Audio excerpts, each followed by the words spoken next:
La PMC Wagner a attaqué l'Estonie. L'Ukraine perd Pakhovsk. Poutine veut transmettre le pouvoir à son fils. Les propagandistes en Russie ont commencé à humilier universellement l'armée russe. Et les enfants des femmes qui ont été agressées seront confiés à des couples sans enfants. Une idée d'un député. Jiren, des jouets, des prêtres fous et plus encore. Bonjour à tous. Ici Karina Klesson et vous regardez le programme Vren. J'ai rassemblé beaucoup de nouvelles intéressantes pour vous et croyez-moi, nous aurons beaucoup à discuter aujourd'hui. Alors, commençons. Commençons notre épisode avec de bonnes nouvelles. La nuit dernière, dans 2 applications, les habitants ont entendu des explosions parce que le SBU et le SPS ont fait un excellent travail en ciblant les pétroliers. Russes pour le terminal pétrolier. Il y avait de la fumée rouge là-bas. Ils ont juste frappé d'ici. La fumée est montée et une autre s'est envolée quelque part là-bas. La défense aérienne fonctionnait, mais elle n'a pas fait froid. La défense aérienne ne faisait que tirer. On pouvait entendre les coups de feu. Comme on l'a appris plus tard, un navire a été détruit et 4 autres pétroliers ont été endommagés. Des frappes comme celle-ci sont encore plus efficaces que les sanctions. La PMC Wagner est revenue à la vie et ils ont décidé de terroriser l'Estonie. Selon le ministère des Affaires étrangères estonien, un bateau de patrouille frontalier russe avec un drapeau. Wagner a été trouvé sur la rivière Narva. Ils disent qu'on ne sait pas s'il contourne vers Saint-Pétersbourg ou s'il tente de pénétrer en Estonie. Ils ont déjà envoyé une demande à la Russie, mais il est peu probable qu'ils obtiennent une réponse significative. Pendant ce temps, les Russes tentent d'avancer sur le front par tous les moyens possibles, mais l'une de ces méthodes ne fonctionne pas. Je parle de l'application F. Or, il y a eu de plus en plus de rapports ces derniers temps, selon lesquels la modernisation du FAP ne s'est pas très bien déroulée pour les Russes. Des soldats ukrainiens ont enregistré comment un missile a littéralement ricoché sur le sol à l'impact et a atterri quelque part où il ne visait pas. Une arme sans équivalent, comme on dit. Mais ils ne comptent pas sur les armes, ils comptent sur le nombre pur d'effectifs. Et avec un tel nombre, ils parviennent à progresser dans Propsk. Il y a eu une augmentation des opérations d'assaut là-bas. Les Russes ont réussi à bloquer la logistique ukrainienne. Il est déjà devenu évident que la Russie subit des pertes colossales dans la direction de Pakhovsk. C'est pourquoi l'état-major russe a décidé d'y déployer la 155e brigade de marine. Mais parmi ces troupes, il y avait des agents de cendres. En conséquence, un sabotage a eu lieu là-bas. Les Russes de la 165e brigade ont mis le feu à leur propre équipement. Ainsi, les Russes eux-mêmes ont retardé l'offensive et ont sauvé leur propre vie. Je sais que beaucoup d'entre vous nous regardent depuis l'extérieur de l'Ukraine et je suis curieux de savoir de quel pays vous regardez cette vidéo. Je sais qu'il y a beaucoup de gens ici d'Europe et même de Russie. Soutenez-vous la Fédération de Russie ou êtes-vous partie des personnes raisonnables? Écrivez dans les commentaires. Je serais intéressé d'en apprendre davantage sur la géographie des téléspectateurs et vos opinions sur ce qui se passe. Pendant ce temps, les propagandistes russes commencent à se plaindre les uns après les autres que la Russie avance lentement et perd beaucoup. Par exemple, voici l'un des experts militaires russes qui se plaint de la lenteur du rythme et qui se fâche, disant que pendant la Seconde Guerre mondiale, ils ont atteint Berlin en 4 ans, mais ici, ils ne peuvent même pas prendre le Donbass. Nous avons déclaré que nous ne modifions pas les objectifs qui ont été fixés. Mais à mon avis, si cela vous intéresse, il me semble que tout se dirige vers la Russie, probablement vers ce qu'ils appellent un accord. Un accord implique toujours des compromis. Et les compromis signifient s'éloigner des objectifs et des intentions qui avaient été déclarés précédemment. Apparemment, nous devons renoncer à certains de nos objectifs. Et pourquoi ça? Parce que Constantin Vladimir avait raison quand il a dit que cela faisait déjà 3 ans et demi. Il a raison. Cela a été révélé honnêtement à l'époque. Après environ 4 ans, nous étions déjà à Berlin. Où sommes-nous maintenant?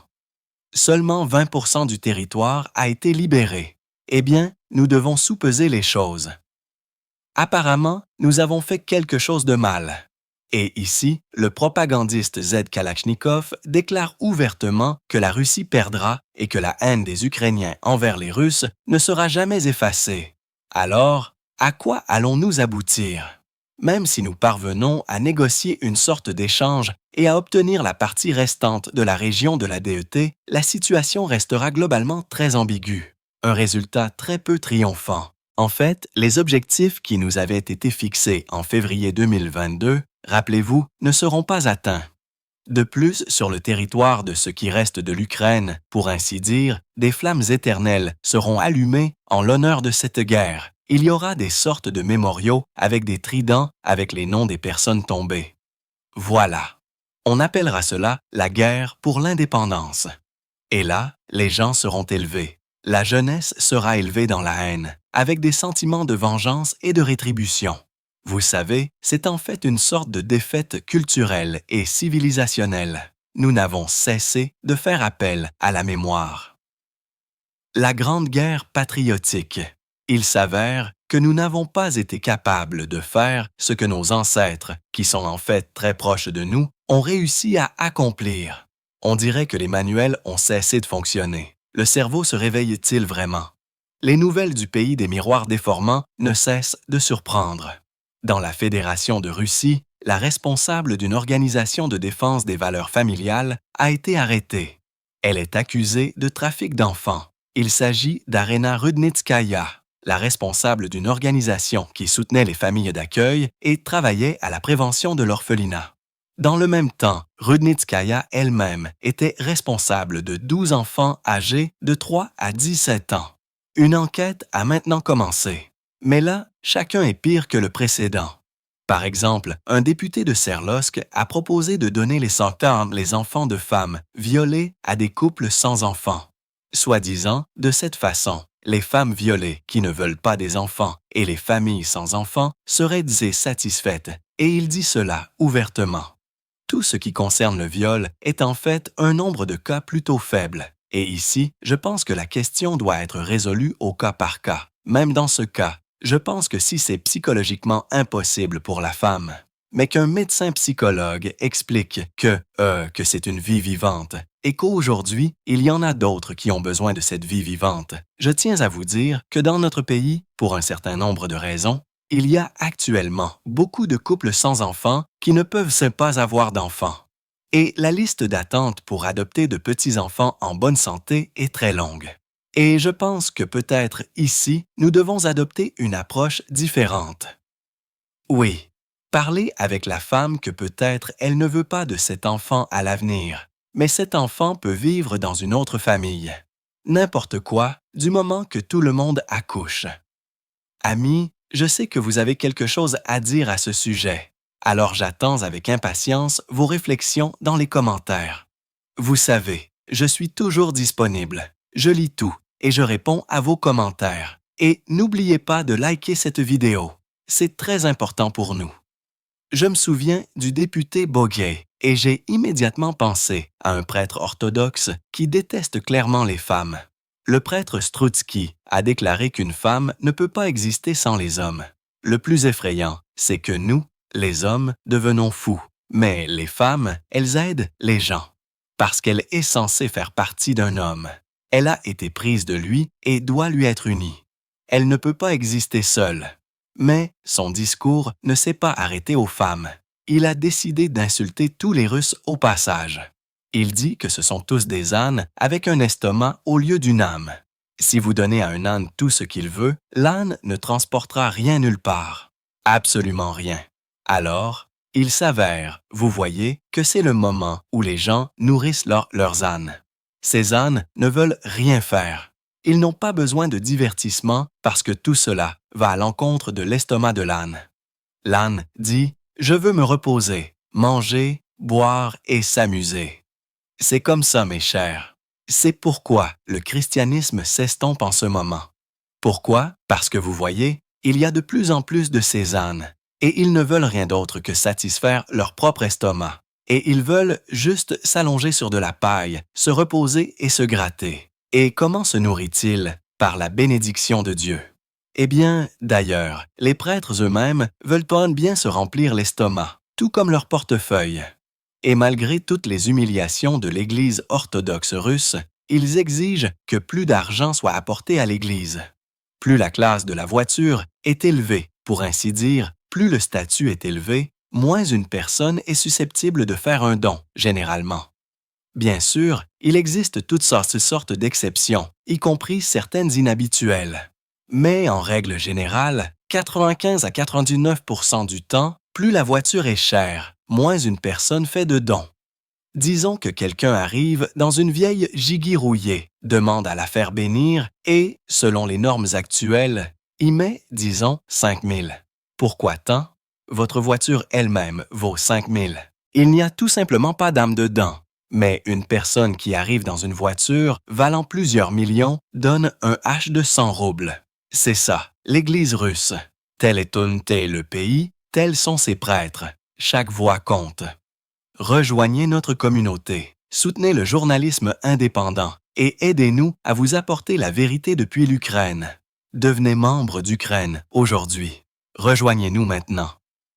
Pendant ce temps, des rumeurs ont commencé à circuler dans les médias selon lesquelles Poutine veut régner jusqu'en 2050 et ne transmettre le pouvoir à son fils qu'à ce moment-là.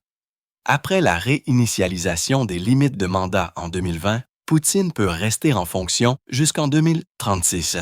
Et ensuite, il prévoit d'assurer son héritage politique et de créer essentiellement une nouvelle dynastie. Ceci est rapporté par le tabloïd britannique Daily Star, citant des informations du journaliste d'investigation russe Ilya Davlakin. Voici ce qui est intéressant. Vivra-t-il même aussi longtemps? Tant que Poutine sera au pouvoir, les députés et les gouverneurs éhontés resteront également au pouvoir. Vous vous souvenez du gouverneur de Samara qui a renvoyé un fonctionnaire à propos de l'Irak? Il vient d'être renvoyé. C'est donc lui qui a exigé d'élever le niveau de communication avec le peuple. Il dit qu'il est difficile de réglementer, mais il est possible pour tous les employés de passer à une manière plus polie et appropriée de s'adresser à leurs concitoyens. Alors que le gouverneur vulgaire ne sera pas satisfait de cela, son adjoint, même Inosvev, a provoqué une scène d'ivresse dans un bar à Saint-Pétersbourg à la mi-octobre, mais au lieu d'être puni, il a été respecté. Le gouverneur Filimonov veut punir ceux qui l'ont filmé, mais a félicité son adjoint. En conclusion, je voudrais remercier le premier vice-gouverneur de la région de Vologda, Ivan Borisovitch Inosev, pour avoir travaillé avec ses collègues, en particulier Mazan. Alexis Serjovitch a mené un exercice de formation spécialisé très important dans le domaine de la sécurité régionale. Il s'agit vraiment d'une question sérieuse qui mérite l'attention et de vives éloges de ma part. Merci beaucoup, Ivan Borisovitch. D'autant plus que chacun de nos collègues ne cesse de révéler de nouveaux talents.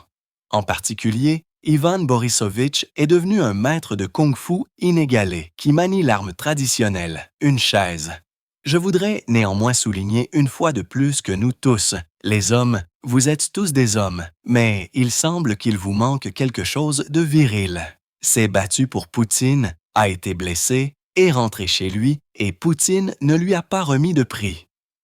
C'est déjà une histoire classique pour la Russie. Mais ce qui n'est pas standard, c'est la façon dont un vétéran de la soi-disant opération militaire spéciale survit dans la région d'Orenburg. L'homme est originaire de Ouzbékistan. Il est revenu de la guerre pour se réhabiliter, mais il n'a nulle part où se rétablir. Il n'a pas de parents en Russie, et quant au combattant du SVO lui-même, il n'a pas pu s'assurer des conditions de vie décentes après avoir été blessé. Heureusement, des gens gentils lui ont donné un abri. Alors maintenant, il vit dans un bain chez une connaissance. En ce qui concerne mon appel à l'aide et au sujet du scélérat, voici comment il vit. Je l'ai laissé rester dans mon bain. Il vit dans mon bain. Guerrier, un homme se remettant d'une blessure et suivant une rééducation. Il a signé un contrat dans le district de Kakino, a reçu la citoyenneté de la Fédération de Russie, mais il n'a ni logement ni enregistrement. Voici un réchaud à gaz. Et là-bas, c'est mon bain chauffé au gaz. Nous le chauffons, il se réchauffe.